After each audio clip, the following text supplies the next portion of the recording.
દોસ્તો, આપણે વિચારવાનું છે કે ઘણી વખત આગેવાની લેનારા માણસોને કાયદાનું નોલેજ ન હોય તો પોલીસવાળા કે સરકારી માણસો છેતરી જાય. ઝીણી ઝીણી કાયદાની નાનામાં નાની બાબત છે, એ બધું બધા નથી જાણતા હોતા. મેં અભ્યાસ કરીને મને 2-3 દિવસથી ખૂબ દુઃખ લાગતું હતું કે કોને કેવું. ટીવી વાળા તો બધું બતાવતા નથી. જે કંઈ બોલીએ 4 મિનિટનો વિડીયો રેકોર્ડ કરે, એમાંથી માંડ 40 સેકન્ડ આપણી બતાવે. એ રીતે જે બોલવાથી વિવાદિત છે એવું દેખાય એટલું જ બતાવે. આટલી લાંબી વાત કોને સમજાવી કે કોર્ટ કચેરીની અંદર કોંગ્રેસના વકીલે આવું કર્યું છે, પોલીસે આવી ભૂલ કરી છે. હવે આ પોલીસ અત્યારે મેડિકલના નામે ટાઈફાઓ કરે છે ભાજપના કહેવાથી, તો તમે જે 16 કલાક ગેરકાયદેસર ગોંધી રાખ્યા છે એની તપાસ કરો. 7 વર્ષની સજા હોવા છતાંય તમે નોટિસ બજાવ્યા વગર એરેસ્ટ કરી લીધા, એની સજા કરો. એની તપાસ નથી કરતા, પણ તમાશો ચાલુ કર્યો છે સીટના નામે, એસઆઈટીના નામે એસપીએ તમાશો ચાલુ કર્યો, ભાજપના દલ્લાઓએ તમાશો ચાલુ કર્યો છે અને આ કાગળ બતાવી અને એક નિર્દોષ દીકરીની આબરૂ ઉતારવાના ધંધા ચાલુ કર્યા છે. બીજું કે જે કઈ નેતાઓ જ્યારે જે ઘટનાનું નેતૃત્વ કરતા હોય, ભાજપના હોય કે કોઈ પણ પક્ષના હોય, એમાં ગુજરાતમાં સૌથી મોટી તકલીફ એ છે કે નેતાને પોતાને કાયદાની જાણકારી નથી હોતી. એટલે સરકારી માણસો જે કાંઈ હોય છે, પોલીસ વાળાઓ કે કલેક્ટરો કે જે કાંઈ પંચાયતના, એ કાયમ માટે નેતાઓને છેતરી જાય એટલે જનતા સાથે અન્યાય થાય. કેમ કે ગુજરાતમાં કાયદો જાણતા હોય, એક પ્રોસેસ જાણતા હોય એવા નેતાઓ છે નહીં. એટલે અધિકારીઓ માટે આસાન થઈ જાય છે નેતાને છેતરી જવાનું અને લોકોની આંખમાં ધૂળ નાખવાનું, અને પછી ટીવીના માધ્યમથી અલગ મલગના સાચા ખોટા પ્રશ્નો ઉભા કરી અને લોકોને ગુમરાહ કરવાનું કામ આ ભાજપવાળા અને પોલીસવાળા ભેગા મળીને કરતા હોય છે. સૌથી પહેલા આપણે વાત કરીએ કે આજે અમરેલીમાં SIT એટલે કે સ્પેશિયલ ઇન્વેસ્ટિગેશન ટીમ બની છે, જે એસપીએ પોતે બનાવી છે, જે પબ્લિકની આંખમાં ધૂળ નાખવા માટે, ભાજપની દલાલી કરવા માટે બનાવેલી છે. કેમ કે આ લોકો એટલા બધા સજ્જન માણસો હોત, એટલા બધા ન્યાયપ્રિય સંવિધાન પ્રિય માણસો હોત તો ખોટું જ ન કરતા ને. ખોટું કરી લીધું છે, ધરાઈને ખોટું કર્યું છે, બેફામ ખોટું કામ કર્યું છે અને હવે તપાસનું નાટક કરવાનું છે. ચલક ચલાણું જે આપણે ભણવામાં આવતું હતું એ ચલક ચલાણું ચાલુ થયું છે. હવે આ SIT ના નામે ગઈકાલે રાતથી ઘટના ચાલુ થઈ કે ભાઈ રાત્રે મેડિકલ ચેકઅપ કરાવવા માટે એક ટીમ પોલીસની પેલી દીકરીને લેવા ગઈ એના ઘરે અને લઈને આવતા હતા તો રસ્તામાં પરેશભાઈએ એમને રોક્યા અને પાછા ગયા અને પછી પાછા મેડિકલ સ્ટાફ એના ઘરે ગયો, મેજિસ્ટ્રેટ ગયા વગેરે બધો તમાશો ગઈકાલે રાત્રે SIT ની ટીમે કર્યો. આ SIT અમરેલીના ભાજપના એજન્ટ એસપીએ કર્યો. મારું કાયદાનું નોલેજ જ્યાં સુધી છે ત્યાં સુધી આપણે એવું સમજીએ કે મેડિકલ તપાસ કોની થાય? મેડિકલ તપાસ 2 વ્યક્તિની થાય. એક કે જે ભોગ બનનાર હોય, પીડિત હોય, કોઈ પણ વ્યક્તિ ઉપર શારીરિક હુમલો થયો હોય, બળાત્કાર થયો હોય, હથિયારોથી ઈજા કરવામાં આવી હોય, પોલીસે માર માર્યો હોય, કોઈ પણ XYZ વ્યક્તિ કે જેની ઉપર ઈજા થઈ છે, જેને એનું મેડિકલ તપાસ કરાવવાનું હોય. અને એક આરોપીનું મેડિકલ તપાસ કરાવવાનું હોય. કેમ કે આરોપીને પોલીસની કસ્ટડીમાં લેતા પહેલા ઘણી વખત ક્યાંક ચોરી થઈ હોય, પછી લોકો પકડીને ચોરને ઢીબી નાખે, તો પોલીસ એને એરેસ્ટ કરતા પહેલા એનું મેડિકલ તપાસ કરાવે, જેથી કરીને કાગળ ઉપર રેકર્ડ ઉપર એ વાત આવે કે પોલીસે પકડ્યો એની પહેલા આને કોઈએ મારી લીધો છે અને આટલી વસ્તુ વાગી છે. હવે ફરિયાદીનું મેડિકલ તપાસ ક્યારે થાય અને આરોપીનું મેડિકલ તપાસ ક્યારે થાય? આરોપીનું મેડિકલ તપાસ પોલીસ પકડે ત્યારે, એરેસ્ટ બતાવતા પહેલા અથવા એરેસ્ટ બતાવ્યા પછી. પબ્લિકે મારીને મોકલ્યો હોય તો પહેલા કરાવતા હોય છે. પબ્લિકે માર્યા વગર પોલીસે સીધો આરોપી એરેસ્ટ કર્યો હોય તો એરેસ્ટ બતાવ્યા પછી આરોપીનું મેડિકલ તપાસ પોલીસ કરાવતા હોય છે, કોર્ટમાં રજૂ કરતા પહેલા. એટલા માટે કે અમે આરોપીને કોઈ પણ પ્રકારનો માર મારેલ નથી એવું મેડિકલ સર્ટિફિકેટ લઈને જ આરોપીને કોર્ટમાં રજૂ કરવામાં આવતો હોય છે.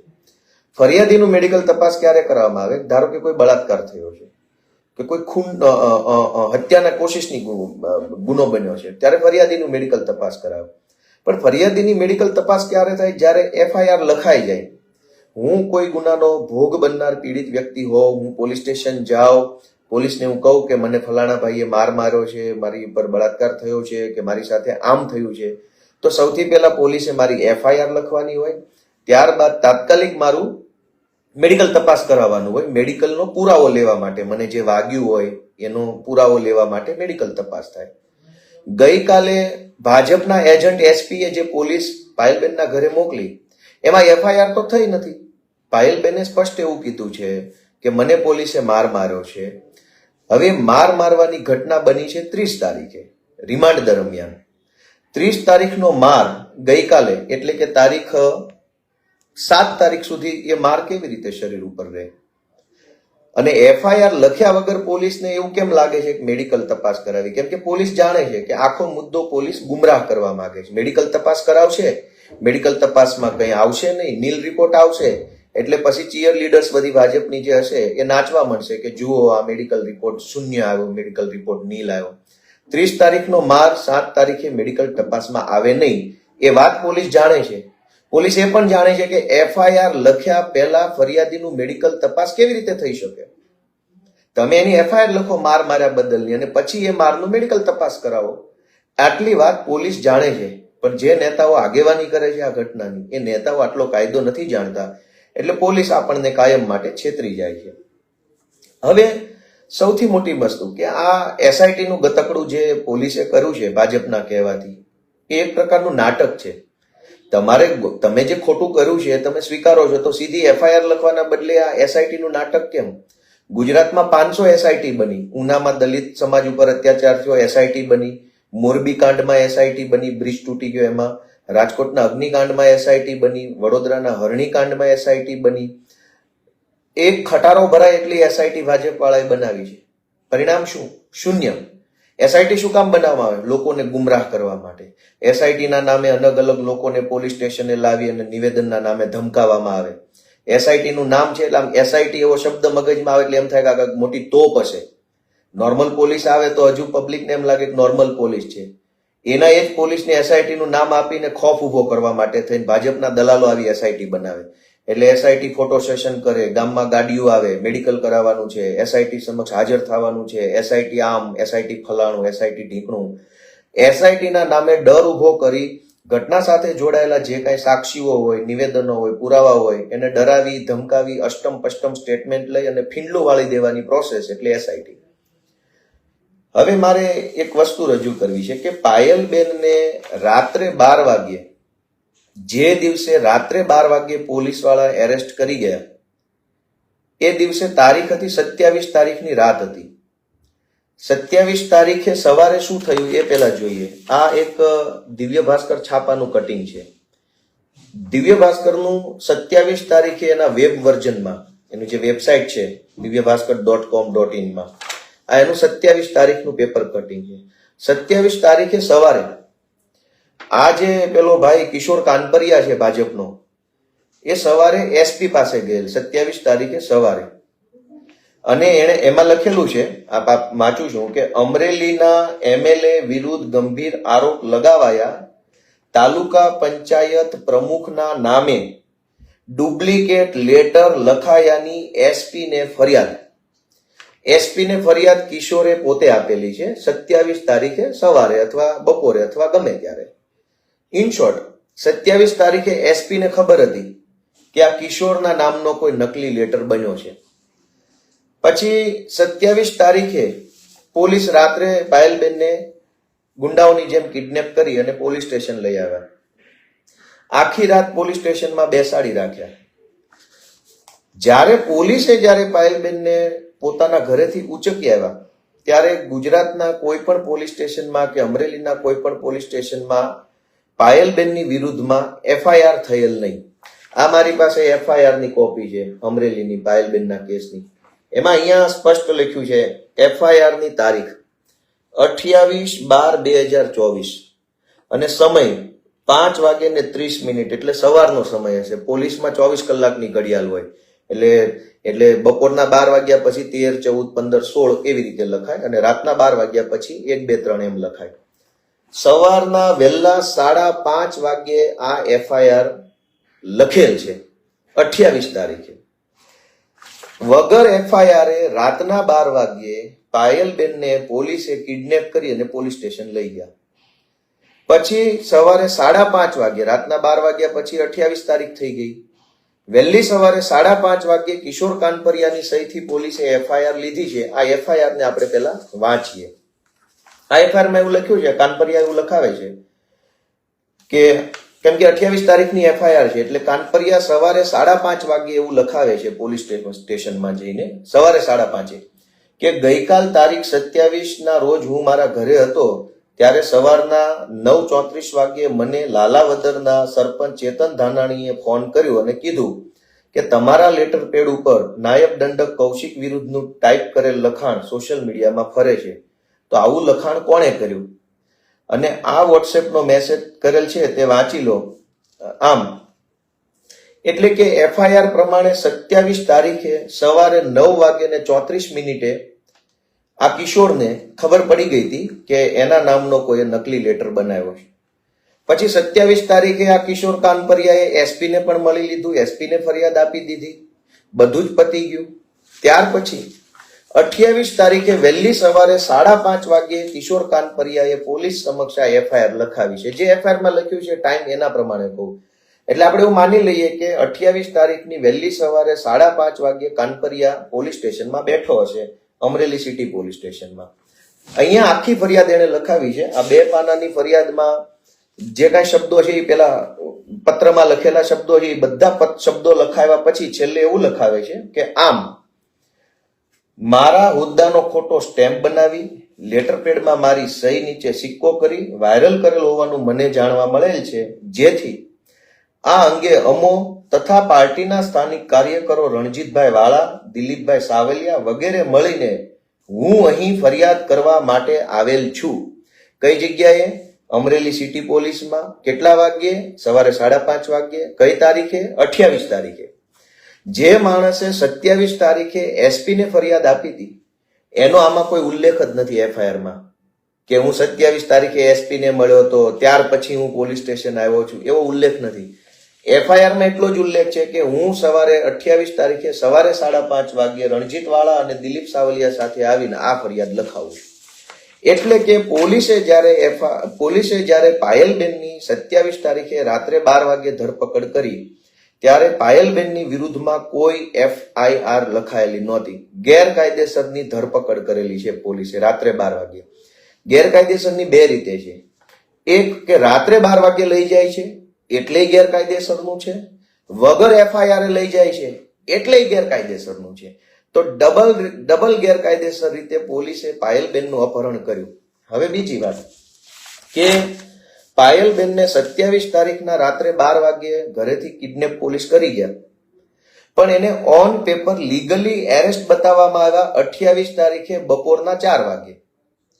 એટલે કે 16 કલાક 27 તારીખ રાતના 12 વાગ્યાથી 28 તારીખના બપોરના 4 વાગ્યા સુધી 16 કલાક ગેરકાયદેસરની અટકાયત, ગેરકાયદેસરની એની ડિટેન્શન પોલીસે કરેલું છે ઓન પેપર.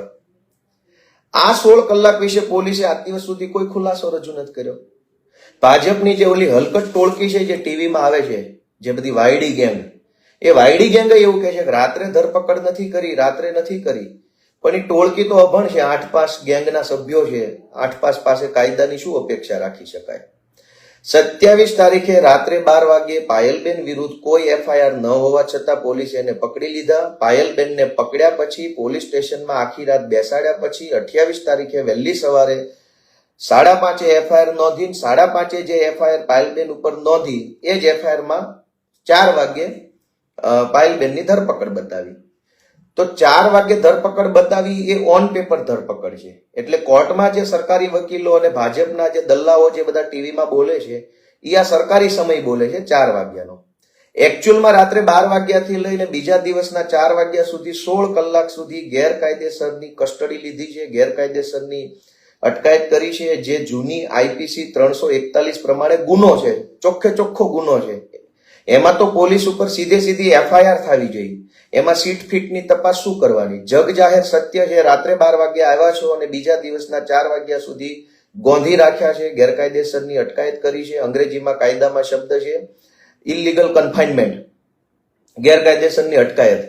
16 કલાક સુધી છોકરીને ગેરકાયદેસરની અટકાયત ઇલીગલ કન્ફાઇનમેન્ટમાં રાખી છે. એ સત્ય નજર સામે હોવા છતાં અમરેલીના ભાજપના દલાલ તરીકે એસપી કેમ કામ કરે છે? સીટની ક્યાં જરૂર છે? નજર સામે આ છે. બીજું, 28 તારીખે બપોરે 4 વાગે છોકરીને એરેસ્ટ બતાવ્યા પછી 29 તારીખે એટલે કે રજાના દિવસે બીજા દિવસે 4 વાગે છોકરીને કોર્ટમાં રજૂ કરવામાં આવે છે. એટલે કે 15:45 એટલે સમજો કે 3:45 આસપાસ, એટલે કે આશરે 40 કલાક સુધી પોલીસની કસ્ટડીમાં છોકરીને રાખી. 28 તારીખે રાતના 12 વાગ્યાથી લઈ 29 તારીખના બપોરના 4 વાગ્યે કોર્ટમાં રજૂ કર્યા, ત્યાં સુધીમાં 40 કલાક સુધી છોકરીને પોલીસે પોતાના કબજામાં રાખી. જ્યારે એને કોર્ટમાં રજૂ કરવામાં આવી પ્રથમ વખત છોકરીને, ત્યારે આ કાગળ જે ભાજપના દલ્લાઓ ટીવીમાં બતાવી રહ્યા છે, આ કાગળ જે વોટ્સએપમાં ફરી રહ્યો છે, સોશિયલ મીડિયા, આ કાગળ, આ જે ભાજપના દલાલો, ભાજપની જે હલકટ ટોળકી છે, વિકૃત ટોળકી છે, જેને મા બેન દીકરીઓ વેચી નાખી છે, એવી વિકૃત હલકટ ટોળકી આ કાગળ બતાવે છે. આ કાગળમાં મેજિસ્ટ્રેટના હાથે લખેલું આ લખાણ છે. એ લખાણમાં એવું લખ્યું છે મેજિસ્ટ્રેટે પોતાના હાથે કે આજ રોજ તારીખ 29/12/24 ના રોજ કલાક 15:45 વાગ્યે રહેઠાણે એટલે મેજિસ્ટ્રેટના ઘરે રજૂ કરતા આરોપીઓને પોલીસ વિરુદ્ધ કોઈ મારકૂટ અંગેની ફરિયાદ છે કે કેમ તે પૂછતા તેઓને પોલીસ વિરુદ્ધ ફરિયાદ ન હોવાનું જણાવેલ છે. હવે આ બહુ ઇન્ટરેસ્ટિંગ છે. આ ભાજપની જે હલકટ ટોળકી છે આનો ફોટો ફેરવી રહી છે. કોઈ પણ આરોપીને જ્યારે પોલીસ પકડે અને પ્રથમ 24 કલાક પછી જ્યારે પણ કોર્ટમાં લઈ જાય, ભારત આખા દેશની કોર્ટમાં નિયમ છે કે કોઈ પણ માણસને પોલીસ કોઈ પણ ગુનામાં સાચી રીતે કે ખોટી રીતે એરેસ્ટ કરે, એ પછી એને જ્યારે કોર્ટમાં લઈ જાય ત્યારે જજ સૌથી પહેલા એને એ પ્રશ્ન પૂછે કે ભાઈ પોલીસ વિરુદ્ધ તમારે કોઈ ફરિયાદ છે? જો હા હોય તો હા પાડવાની, ના હોય તો ના પાડવાની. હવે મોટા ભાગના કેસમાં શું થાય કે જિંદગીમાં પહેલી વખત જેને પોલીસ ભાળી હોય, પહેલી વખત જેની ઉપર એફઆઈઆર થઈ હોય, એને બહુ ડર લાગી ગયો હોય, એને ખબર ન હોય, અંદરથી રડવું આવતું હોય, આઘાત લાગી ગયો હોય, હવે મારા પરિવારનું શું થશે, હું છૂટીશ કે નહીં છૂટું, એટલી બધી ચિંતા હોય. પોલીસે 2-5 ધોકા માર્યા બી હોય તો મારીને પછી પોલીસ એવું કીધું હોય કોર્ટમાં કઈ બોલતો નહીં, નહીતર પાછું ફરીથી તારી પાસા કરી નાખશું ને તને રાજદ્રોહમાં આમ કરી નાખશું ને એવી બધી ધમકી મારેલી હોય. એટલે હજારો એવા કેસ છે કે જેમાં પોલીસે માર માર્યો હોય પણ કોર્ટમાં જ્યારે જજ પૂછે ત્યારે આરોપી ના પાડી દે કે ના ભાઈ ના, મને માર માર્યો નથી. તો કોર્ટનું કાગળ જોઈએ તો આપણને એવું લાગે કે ભાઈ આરોપીને માર માર્યો નથી એટલે આરોપીએ જજને ના પાડી, પણ એકચ્યુઅલમાં તો માર માર્યો હોય છે. પણ અહીંયા નવો પ્રશ્ન છે. આ ભાજપની જે હલકટ ટોળકી છે જે ટીવીમાં આવીને બોલબચ્ચન વેડા કરે છે, આમ આદમી પાર્ટીની સરકાર આવે એટલે ગધેડાની વાહે બાંધીને ઢહડવાના છે આ બધાને લુગડા કાઢીને. કેમ કે એટલા બધા વિકૃત માણસો છે જે બહેનો દીકરીઓ વિશે અભદ્ર ટીકા કરતા શરમાતા નથી. દોસ્તો, આ જે કાગળ છે 28-27 તારીખે રાત્રે પાયલબેનને પોલીસ ગેરકાયદેસર રીતે ઉઠાવી ગયા. 28 તારીખે બપોર પછી 4 વાગે એને ઓન પેપર એરેસ્ટ બતાવ્યા, એટલે કે 16 કલાક સુધી પોલીસે ગેરકાયદેસરની કસ્ટડી રાખેલી.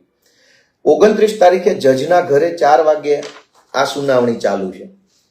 અહીંયા માર માર્યાની ફરિયાદ નથી, પણ પોલીસે 16 કલાક સુધી વગર એફઆઈઆર પાયલબેનને ઘરેથી ઉચકી જઈને પોલીસ સ્ટેશન બેસાડી રાખ્યા. એ ફરિયાદ અહીંયા થવી જોઈતી હતી. આ ફરિયાદ કેમ નથી થઈ? આ ફરિયાદ 2 રીતે નથી થઈ. એક કે પાયલબેનને ખબર ન હોય, કાયદો ન જાણતા હોય, આઘાત લાગી ગયો હોય, ડરી ગયા હોય, મારા પરિવારનું શું થશે, હું છૂટીશ, આમ તેમ. એટલે પાયલબેનને ખબર ન હોય કે કોર્ટમાં શું કરવાનું, શું નહીં બોલવાનું. એટલે બની શકે, અથવા પાયલબેનને એ પણ ન ખબર હોય કે વગર એફઆઈઆર અને એફઆઈઆર હોય તો પણ પોલીસ 16 કલાક સુધી અધરો અધર ઉપલક એમ જ એરેસ્ટ બતાવ્યા વગર પોલીસ સ્ટેશનને ગોંધી રાખી શકે નહીં. આ વાતની જાણ પાયલબેનને તો ન હોય, પણ કોંગ્રેસમાંથી આવેલા વકીલને તો આ ખબર હતી કે પાયલબેનને રાતના 12 થી બીજા દિવસના 4 વાગ્યા સુધી એમનામ બેસાડી રાખેલ છે, ગોંધી રાખેલ છે, ગેરકાયદેસર અટકાયત કરેલ. તો કોંગ્રેસના વકીલે ત્યાં કોર્ટમાં જ્યારે મેજિસ્ટ્રેટના ઘરે જ્યારે રજૂ કર્યા ત્યારે આ વાંધો ઉઠાવવાની જરૂર હતી કે પોલીસે 16 કલાકની ગેરકાયદેસર અટકાયત આ બેનની કરેલ છે. જે મુદ્દો કોંગ્રેસના વકીલે કોર્ટમાં નથી ઉઠાવ્યો. હવે પોતાને નહીં ખબર હોય, નહીં ઉઠાવ્યો હોય, કે કોઈએ ના પાડી હશે નહીં ઉઠાવ્યો હોય, કે કોંગ્રેસના લોકો ભાજપ સાથે મળી ગયા હોય, એ ભગવાન જાણે. પણ જ્યારે પાયલબેનને ફર્સ્ટ ટાઈમ કોર્ટમાં રજૂ કરવામાં આવ્યા ત્યારે ખરેખર એમને માર નથી મારવામાં આવ્યો. એ તો એમણે પોતે કબૂલ્યું છે કે ત્યારે માર નથી માર્યો. ત્યારે માત્ર પ્રશ્ન હતો ગેરકાયદેસર રીતે 16 કલાક ગોંધી રાખવાનો. આ પ્રશ્ન વકીલે ઓન પેપર લાવવાનો હતો, જે કોંગ્રેસના વકીલે એ કામ નથી કર્યું.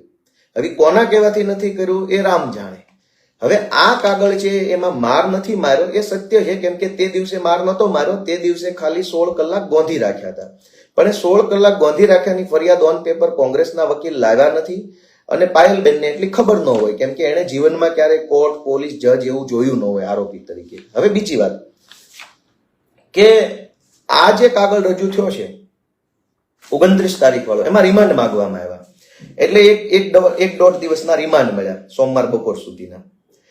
રિમાન્ડમાં પોલીસ હવે બધા આરોપીને પાછા લઈ ગઈ કોર્ટેથી. કોર્ટે રજૂ કર્યા, કોર્ટે પૂછ્યું માર માર્યો છે? કોઈને માર તો માર્યો નથી એટલે ના પાડી દીધી. પણ પેલી 16 કલાકની જે ગેરકાયદેસરની કસ્ટડી છે એનો ઉલ્લેખ ક્યાંય ઓન પેપર આવ્યો નહીં.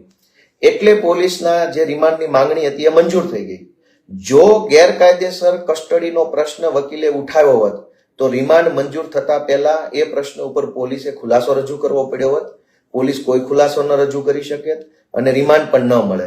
પણ રિમાન્ડ મળ્યા એટલે પોલીસ પાછા લાવ્યા. કઈ તારીખે? 29 તારીખે, 30 તારીખ આખો દિવસ અને સોમવારે બપોર રજૂ કરવાના હતા. હવે એને પાયલબેનને તે દિવસે રાત્રે માર મારવામાં આવ્યો, દિવસે સરઘસ કાઢવામાં આવ્યું. હવે જ્યારે રિમાન્ડ પૂરા થયા પછી ફરીથી પાયલબેનને કોર્ટમાં લઈ જવામાં આવ્યા, બધા આરોપીને કોર્ટમાં લઈ જવામાં આવ્યા. ઇન બિટવીન જે સરઘસ કાઢ્યું તો એ વિડીયો આખા ગુજરાતમાં વાયરલ થઈ ગયો, આખા ગુજરાતે એ વિડીયો જોયો. રિમાન્ડ દરમિયાન પોલીસે સરઘસ કાઢ્યું, પોલીસે પટ્ટાનો માર માર્યો. આ બે ઘટના રિમાન્ડ દરમિયાન બની.